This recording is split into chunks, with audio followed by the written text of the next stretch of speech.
رمضان المبارک میں اللہ تعالیٰ کے محبوب علیہ الصلوۃ والسلام بہت زیادہ انفاق کرتے، اللہ کی راہ میں خرچ کرتے، اور اللہ بار بار کہہ رہا ہے کہ میری راہ میں خرچ کرو، میری راہ میں خرچ کرو، جان سے جہاد کرو، مال سے جہاد کرو۔ اللہ پاک نے بنی اسرائیل سے کہا کہ موسیٰ علیہ السلام کو کہا کہ یہ بنی اسرائیل کو ساتھ لیں اور عمال کا اس زمین پر جائیں، ان سے مقابلہ کریں اور اس پر قبضہ کر لیں۔ تھالی میں رکھ کر کوئی چیز نہیں ملتی، خدا کے نبیوں نے بھی سٹرگل کی ہے تو اللہ تعالیٰ نے ان کو فتح اور کامیابی عطا فرمائی ہے۔ تو بنی اسرائیل کو کہا بزدل لوگ، بے حس لوگ، انہوں نے کہا نہ ہم تو نہیں جائیں گے موسیٰ، وہ تو بہت طاقتور لوگ ہیں، بڑے تگڑے لوگ ہیں، وہ تو بڑی فوج ہے، ہم نہیں مقابلہ کر سکتے۔ حضرت موسیٰ نے فرمایا اللہ کا پیغام آیا ہے کہ جاؤ اور لڑو اور فتح ملے گی۔ بزدل لوگ، بے حس لوگ آخر میں کہتے ہیں موسیٰ فَاذْهَبْ أَنْتَ وَرَبُّكَ فَقَاتِلَا إِنَّا هَاهُنَا قَاعِدُونَ، تو جا اور تیرا رب جا کر لڑے، ہم یہاں بیٹھ کر تیرا اور تیرے رب کا تماشا دیکھیں۔ آج اکثریت کا معاملہ دیکھ لیں، ان کو دین کے اوپر مشکل وقت آئے، ان سے پوچھیں، انہیں کہیں جناب یہ میرے ساتھ واسطہ پڑتا ہے، میں جب کہتا ہوں یہ لسٹ لگی ہوئی ہے مسجد کے ساتھ تعاون کر دے، اتھے ہی کمنا شروع ہو جاندے، نہ مار گئے جے، لوٹ گئے جے، کوئی نہیں بچے آدھی۔ مومن تو شوق کے ساتھ اللہ کے دین کے لیے، مومن تو آگے بڑھ کر کوشش کرتا ہے۔ یہ حدیث مبارکہ سنیے، نبی کریم علیہ الصلوۃ والسلام نے ارشاد فرمایا کہ ان رسول صلی اللہ علیہ وسلم قال اللہ تعالی انفق علیک، یہ گارنٹی رسول اللہ دے رہے ہیں، حدیث قدسی ہے۔ حضور فرما رہے ہیں اللہ فرماتا ہے کہ بندے تو میری راہ میں خرچ کر، میں تیرے اوپر خرچ کروں گا۔ اور جس کو اللہ کے وعدے پر یقین نہیں ہے، اس کو کسی بینک کے وعدے، کسی انسٹیٹیوشن کے اوپر یقین ہو۔ ید اللہ مالون لا تغیدھا نفقۃ، اللہ کے ہاتھ بھرے ہوئے ہیں۔ سحاب اللیل والنہار، اللہ دن اور رات کو خرچ کرتا ہے۔ وقال ارأیتم ما انفق منذ خلق السماء والارض، فرمایا تم نے دیکھا جب سے زمین و آسمان بنے ہیں اللہ نے کتنا خرچ کیا ہے۔ فإنہ لم یغد ما فی یدہ، جب سے زمین و آسمان بنے اللہ خرچ کر رہا ہے، اس کے خزانے ختم ہونے کا نام ہی نہیں لے رہے۔ تو جس کو یہ یقین آئے گا کہ اللہ تعالیٰ دیتا ہے وہی خرچ کرے گا۔ جس کو یہ ہے کہ میرا کم ہو جائے گا، میں نے اگر $1000 نکالا تو کم ہو جائے گا، اس بد نصیب کو یقین نہیں ہے کہ حضور فرما رہے ہیں مومن کا اجر رمضان المبارک میں منیمم 10% ریوارڈ بڑھا دیا جاتا ہے 700 ٹائمز تک، منیمم 10% اس کا ریوارڈ ہے۔ پھر جتنے شوق کے ساتھ کرے گا، ایک بندہ ہے پیسہ خرچ کرتا ہے پر رو کر 10 مرتبہ اس کو کہو جی مسجد میں دینا ہے، جی پھر کر لاؤں گا 10 مرتبہ، یہ شوق نہیں ہے۔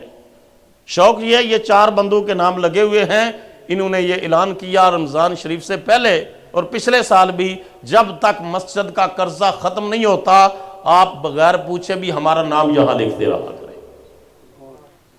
حاجی نیاز احمد بھٹی صاحب کا نام لکھا ہوا ہے، چودھری ماجد صاحب کا نام لکھا ہوا ہے، ادریس سنبھالوی صاحب کا نام لکھا ہوا ہے، اور ڈاکٹر عبدالواحد تو ہماری کمیونٹی کا وہ ہیرا ہے کہ کسی نے دیکھنا ہو کہ اللہ دینے والے کو کتنا دیتا ہے تو وہ ڈاکٹر عبدالواحد کو دیکھ لے۔ اشفاق صاحب کہتے تھے میں نے کہا جا اس کو جلیبیاں دے کر آ، تو کہتا جی دیہڑی لگا کے آئے نے مزدور، جلیبیاں کیا؟ تو فرماتے میں نے کہا، وہ آگے اشفاق صاحب فرمانے لگے توں کیڑا پلیوں دینا ہے، توں بھی تے دتے وچوں دینا ہے نا۔ انہوں نے کہا جس کو یہ فلسفہ سمجھ آ گیا نا کہ تو دتے وچوں دینا ہے، اس کو کبھی کمی نہیں آ سکتی۔ اور جو مین آدمی ہے، حریص آدمی ہے، لالچی آدمی ہے، خرچ کرتے ہوئے موت پڑتی ہے جس کو، فرمایا وہ اس کی کبھی پوری بھی نہیں پڑے گی، وہ چاہے کہاں تک بھی چلا جائے۔ پھر آخری حدیث سنیں، عبداللہ بن عمر رضی اللہ تعالیٰ کہتے ہیں سمیت اور رسول اللہ صلی اللہ علیہ وسلم یقول اللہ حسد الا علی اثنتین، حسد اور یہ رش کے معنی میں ہے، صرف 2 بندوں سے کیا جا سکتا ہے۔ بولو سارے کتنے سے؟ ویکھیا کتنے بندے بولے نے؟ سارے بولو کتنے سے؟ 2 بندوں سے حسد اور رش کیا جا سکتا ہے۔ If you can feel jealousy, you can only do for 2 people. 2 بندوں سے کیا جا سکتا ہے۔ راجل، پہلا آتا اللہ الکتاب وقام بہ آناء اللیل، ایک شخص کو اللہ نے قرآن کی دولت دی ہے، وہ راتوں کو کھڑا رہتا ہے اور خدا کا قرآن پڑھتا رہتا ہے۔ اونچا بولو نا سارے۔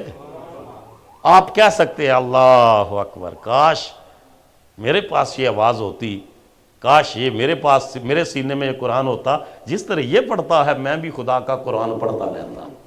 حضور نے فرمایا اس سے حسد جائز ہے، یعنی رش کے معنی میں ہے کہ تمہارے دل میں یہ خواہش اٹھے کاش میں بھی ایسا کر سکتا۔ دوسرا فرمایا وَرَجُلٌ آتَى اللَّهُ مَالًا فَهُوَ يَتَصَدَّقُ بِهِ آنَاءَ اللَّيْلِ وَالنَّهَارِ، دوسرا وہ شخص جس کو اللہ نے پیسہ دیا ہے، مال دیا ہے، اور اس میں سے وہ دن کو بھی خرچ کرتا رہتا ہے، رات کو بھی خرچ کرتا رہتا ہے۔ یہاں تو سال کی بات ہے، یہاں تو مہینے کی بات ہے۔ رمضان میں خرچ کرتے ہوئے بھی جس کو پورا سال مسجد کے ساتھ تعاون نہیں ہے، میں 3 دن کہتا رہا ہوں یہ بل اتنا بڑا آیا ہے، ایک شخص کے اوپر یوں نہیں رہوں گی، ایک شخص نے بھی اٹھ کر نہیں کہا جی اس میں $100-200 ہم مسجد کے بل میں ڈالتے ہیں، 1200 گیس کا، 1300 پانی کا بل آیا ہوا ہے، $1500 ایڈیشنل خرچے ہیں مسجد کے۔ تو یہاں قرآن حضور نے فرمایا وہ شخص دن کو بھی خرچ کرتا ہے اور رات کو بھی خرچ کرتا ہے، دن رات خرچ کرتا ہے، اور وہ خدا کے دیتے ہوئے سے دن ہے نا، کہاں سے لاتا ہے؟ بولو مال کون عطا کرتا ہے؟ بولو سارے، اللہ عطا کرتا ہے، تو وہ خدا کی عطا کردہ سے خرچ کرتا ہے۔ حدیث میں آ رہے ہیں آناء اللیل والنہار، رات آتی ہے پھر خرچ کرتا ہے، رات گزر جاتی ہے پھر اگلا دن آتا ہے پھر خرچ کرتا ہے، پھر اس سے آگے والی رات آتی ہے پھر خرچ کرتا ہے۔ تو فرمایا اس سے حسد کیا جا سکتا ہے، اس سے رش کیا جا سکتا ہے۔ You can feel jealousy only for generous people who have generosity, who have will to doing صدقہ، زکوٰۃ، اللہ کی راہ میں خرچ کرنا، تو بس دل کا اللہ پھر کبھی اس کا جھولا بھرتا ہی نہیں ہے اللہ تعالیٰ۔